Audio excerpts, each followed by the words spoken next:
رمضان نیکیوں کا موسم بہار ہے، نیکیوں کی سیل لگ جاتی ہے، نیک اعمال کے اجر بڑھا دیے جاتے ہیں۔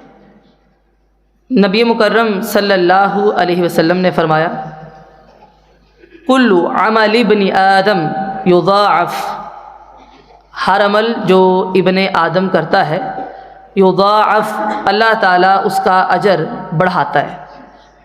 کتنا بڑھاتا ہے؟ الحسنۃ عشر امثالها الی 700 ضعف، ایک گناہ سے لے کر 700 گنا تک اجر بڑھائے جاتے ہیں۔ الا الصوم، سوائے روزے کے۔ فإنہ لی وأنا اجزی بہ، کیونکہ اس کے بارے میں اللہ تعالیٰ کا ارشاد ہے کہ روزہ میرے لیے ہے اور اس کا اجر میں خود دوں گا، لہذا روزے کا اجر بے حساب ہے۔ شرط صرف اتنی ہے یدع شہوتہ وطعامہ،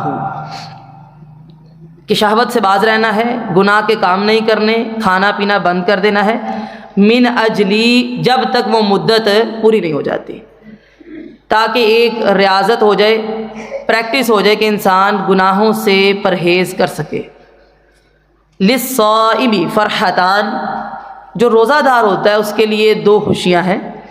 فرحۃ عند فطرہ، ایک خوشی جب وہ روزے کو افطار کرتا ہے، کیونکہ اس وقت کھانا بھی ملتا ہے، پانی بھی ملتا ہے اور دعاؤں کی قبولیت بھی ہوتی ہے، لہٰذا اس وقت میں کثرت سے دعاؤں کا اہتمام کرنا چاہیے۔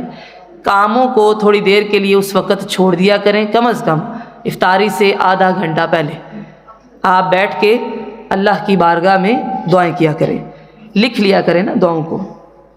اور دوسری خوشی روزے دار کو کب نصیب ہوگی؟ وَفَرْحَةٌ عِنْدَ لِقَاءِ رَبِّهِ، جب وہ اپنے رب سے ملاقات کرے گا تب نصیب ہوگی۔ اور اللہ تعالیٰ کو روزے دار بہت محبوب ہے کہ اس کے منہ سے جو بو آتی ہے اللہ کے نزدیک اطیب عند اللہ من ریح المسک، کستوری سے زیادہ وہ پسندیدہ ہے، لہذا اللہ تعالیٰ ہمیں ایسا روزے دار بنائے کہ ہم اللہ تعالیٰ کو اتنے ہی محبوب ہو جائیں۔ اس کے لیے چند باتیں یہ ہیں، تجدید کے لیے روزہ رکھ لیا ہے، اپنی زبان کو اللہ کے ذکر سے تر رکھا کریں، ٹھیک ہے؟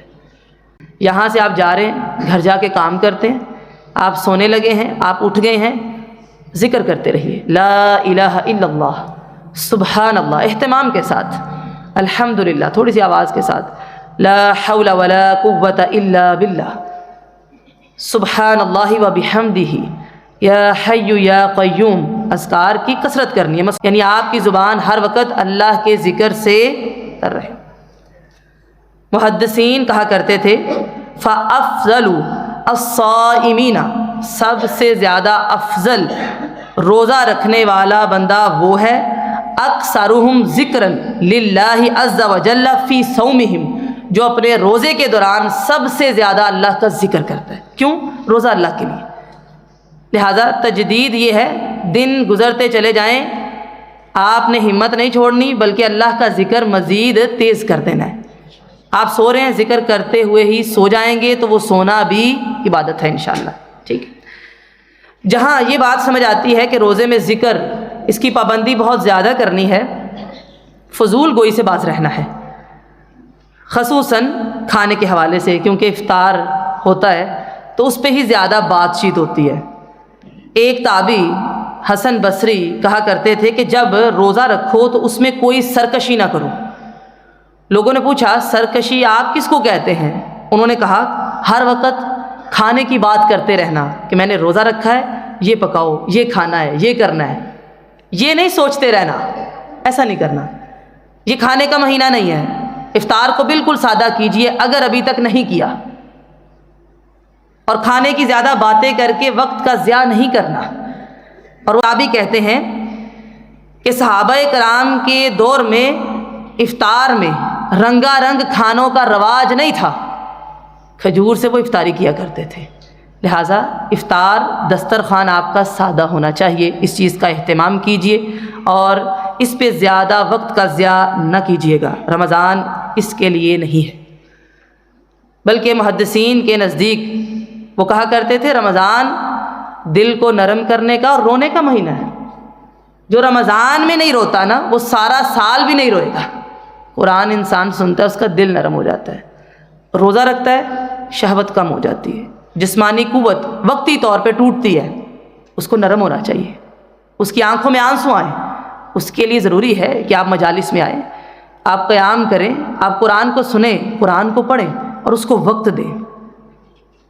پھر اسی طرح امام ابن الجوزی کہتے ہیں تاللہ، اللہ کی قسم، لو قیل لأہل القبور، اگر قبر والوں سے کہا جاتا تمنو، کوئی تمنا کرو، تو وہ کیا تمنا کرتے؟ یومن من رمضان، کہ اللہ رمضان کا صرف ایک دن دے دے کہ ہم جہنم سے آزاد ہو جائیں۔ کثرت سے دعا کیا کریں، اللہ تعالی ہماری بخشش فرما دے۔ لہٰذا اس چیز کا آپ نے خصوصاً خیال کرنا ہے، دن پہ دن گزرتے چلے جائیں، ہمت کم نہیں ہونی چاہیے، نیکیاں مزید بڑھنی چاہیے۔ اللہ تعالیٰ کہنے اور سننے سے زیادہ عمل کی توفیق عطا فرمائے۔